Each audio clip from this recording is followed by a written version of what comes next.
Line मिली है, बड़ी आम शख्सियत हैं जनाब दानियल अजीज़ साहब से। एक लेगेसी है उनकी अपने इलाके में, उनके ख़ानदान की एक अपनी शोहरत, अपना मुकाम है। नून लीग के लिए सरगर्म रहे, बड़ी खदमात सर अंजाम दी और फिर जो कुछ हुआ हालिया दिनों में वो भी आपके सामने है। दानियल साहब खुश आमदीद कहते हैं डायरेक्ट लाइन में, शुक्रिया आपने वक्त दिया। मिजाज कैसे हैं इन दिनों आपके? जी सॉरी, मैं अर्ज़ कर रहा था आपके मिजाज कैसे हैं इन दिनों? मिजाज बहुत अच्छे हैं जी, इंशाल्लाह बिल्कुल ठीक ठाक हूँ।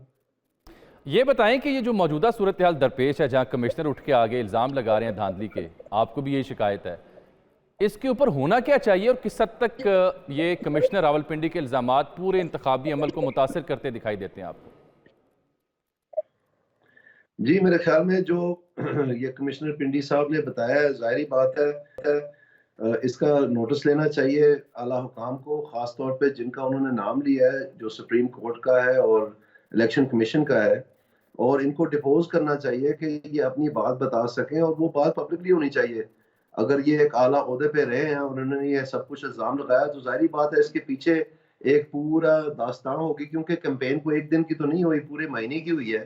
तो वो लम्हा बलम्हा ये बताएं कि ये कैसे हुआ सारा कुछ, इनको बात करने देनी चाहिए।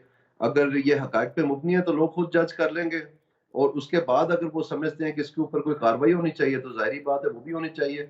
अब आखिरकार ये जो 13 हल्के हैं एमएनए के, जो पिंडी डिवीजन के हैं, इनके बहुत सारे फरीक जो है जिन्होंने कैंडिडेट थे इलेक्शन में, जाहिर बात है उन्होंने अपना अपना ये इलेक्शन कमीशन में और हाई कोर्ट में और दीगर जगह पे अपने अपने कंप्लेंट्स लॉन्च की होंगी, तो ऑटोमेटिकली वो एविडेंस भी मौजूद है और इनकी बात से उसको अकॉर्डिंगली आगे प्रोसीड करना चाहिए।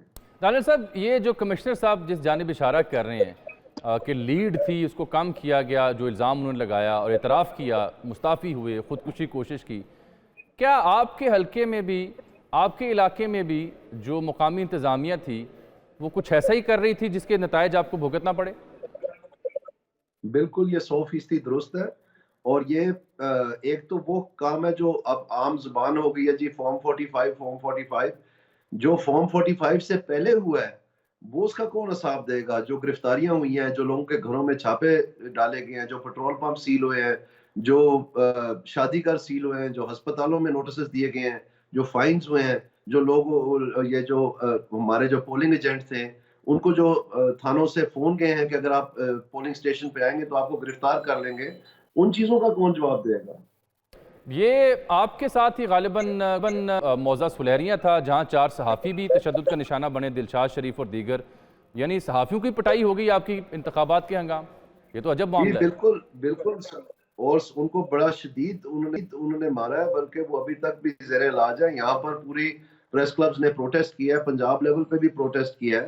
तो ये बिल्कुल ऐसा ही हुआ है। और वो जो 2 सहाफ़ी बेचारे जिनको ये किया है, बाकियों को भी मुसलसल थ्रेट्स दी जा रही थी, लेकिन वो उसके बावजूद अपना काम सर अंजाम दे रहे थे। तो मैं समझता हूँ ज़फरवाल तहसील और शकरगढ़ तहसील के जो प्रेस क्लब्स हैं और जो प्रेस के नुमाइंदगान हैं, इन्होंने तो कमाल बहादुरी दिखाई है। इन सारे हालात में जब इलेक्शन हो भी गया था, तो उसके बाद 2 दिन 9 और 10 जो वीकेंड था, उसमें रात सुबह 4:30 बजे तक जो है वहां पर थैले खोल के तो रिजल्ट की दुरुस्तगी की जा रही थी, क्योंकि फॉर्म 47 के साथ जाहिर बात है जो पीछे बैग्स थे वो तो मैच नहीं कर रहे थे। तो ये अमल जारी रहा है 3-4 दिन लगातार, और फिर वो वहां से फिर रिकॉर्ड जो है रिमूव कर लिया गया है। दानियल तो साहब, ये तो उस वक्त भी इन्होंने रिपोर्टिंग की, रात के 4:30 जी बजे भी जो गाड़ियां आ जा रही थी। दानियल साहब, क्या ये बात दुरुस्त है कि इंतखाबात की रात या उससे पहले 1-2 दिन आपको कोई पेशकश की गई थी किसी ख़ास हवाले से और आप शायद नहीं माने? पेशकशें तो बेशुमार हुई हैं जी, लेकिन उसमें जिस जिस टाइम फ्रेम की आप बात कर रहे हैं उसमें कोई ऐसी बात नहीं हुई थी। लेकिन गुजारिश ये है कि मुझे गिरफ्तार जो किया गया है वो अभी तक भी एफआईआर सील्ड है, यानी उसमें सिर्फ मेरे मुचलके लिए गए हैं और हमें पता ही नहीं है वो किस चीज की एफआईआर है। और जो मेरी बीवी और मेरे बच्चे को गिरफ्तार किया गया है, 21 साल का बच्चा कॉलेज पढ़ता है, उसमें तो कोई हमें एफआईआर का भी जिक्र नहीं है, पता ही नहीं है किस चीज में लेके आए हो, क्यों उनको डिटेन किया था इन्होंने। तो जिम्मेदार तो कौन इस है? तरह क्या से पाकिस्तान मुस्लिम लीग नून की मरकजी क़यादत आपसे ये कोई रिवेंज ले रही है, या फिर मुकामी जो इंतज़ामिया है उसको कोई मसला था आपसे? नहीं जी, इसमें ज़ाहिरी बात है मुस्लिम लीग नून मुकम्मल तौर पर मुलव्वस थी इस काम में, वही तो बेनिफिशरी हैं और उन्होंने ही तो ये इलेक्शन जो है ना स्टील किया है और इसमें जो एंड रिजल्ट है ये बात अभी मुकम्मल नहीं हुई है। ये जो आज इन्होंने कोई प्रेस कॉन्फ्रेंस की है मैंने सुना है, मैं तो नहीं देख सका, जिसमें गालिबन कोई सबूत की बात हुई है, तो इंशाल्लाह ये भी जवाब मिल जाएगा और बड़ी अच्छी तरह मिल जाएगा और बहुत जल्दी मिल जाएगा। तो आप क्यों नहीं अपने इलाके के सबूत मंजर आम पे ले आते, मीडिया बुलाएं, दिखाएं उन्हें। जी इंशाल्लाह वो चूंकि ये प्रोसेस जो है इसका असल असर जो है वो पिटिशन के जरिए होना है, तो उसके बारे में मैं वकीलों के साथ मशावरत कर रहा हूँ। इंशाल्लाह वो बहुत जल्दी इसको सामने लाएंगे। साहब आपने भी एक अरसा सियासत की है, आपकी अहले खाना भी गिरामी लेकिन भी।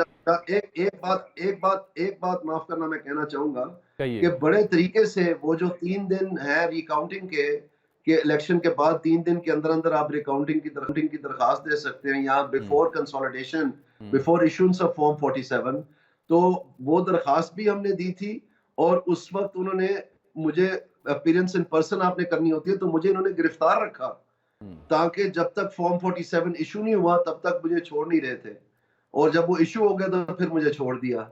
तो ये तमाम जो इन्होंने तरीक़ाकार जो अपनाए हैं वो एक एक चीज को जो लीगल रेमेडी थी उनको भी सारों को ब्लॉक करने की तरकीब इन्होंने बनाई हुई थी।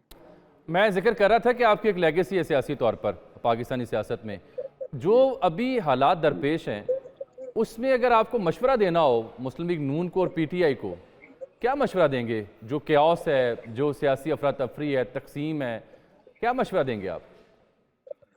मैं ये कह सकता हूँ कि ये आपस में जो है ना, एक तो जो मंशूर शाये हुए हैं सारे वो वही पुराने रेवड़ियां बांटने वाले मंशूर हैं, उनमें कोई ऐसी बात नहीं है कि जिम्मेदारी का कोई अंसर होता है जिसमें हमने पाकिस्तान के दरपेश मुश्किल मसाइल में कैसे इसको नेविगेट करना है, कैसे निपटाना है इनको।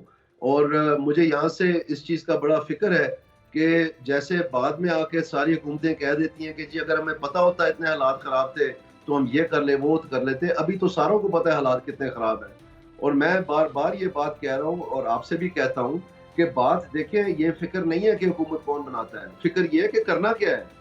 प्लान किसी के पास कोई नहीं है, रेडियां खाली हैं, सिर्फ रेडियां बांटने से, लैपटॉप बांटने से या सोलर पैनल बांटने से ये काम नहीं पाकिस्तान का सीधा होना है। पाकिस्तान को एक डीप स्ट्रक्चरल रिफॉर्म चाहिए और इकोनॉमिक ट्रांजिशन प्लान चाहिए, ठीक, क्योंकि ये जो अफगानिस्तान की जंग के दौरान जो हमें डॉलर मिले थे उस वक्त के शौकत अजीज और इशरत हुसैन की पॉलिसीज की वजह से हमने एक इम्पोर्ट्स बेस्ड इकोनॉमी में कन्वर्ट कर दिया पाकिस्तान को। हमारी प्रोडक्शन जो है इस वक्त सारी इम्पोर्ट बेस्ड है। पाकिस्तान की इकोनॉमी एक डॉलर खाने वाली मशीन बन गई है और डॉलर कर्जा लेके हम चलाते रहे हैं अभी तक और कमाने के लिए हमारे पास कोई जरिया नहीं है। बहुत अहम बात आपने की, यही अलमिया है और यही चैलेंज है दरपेश।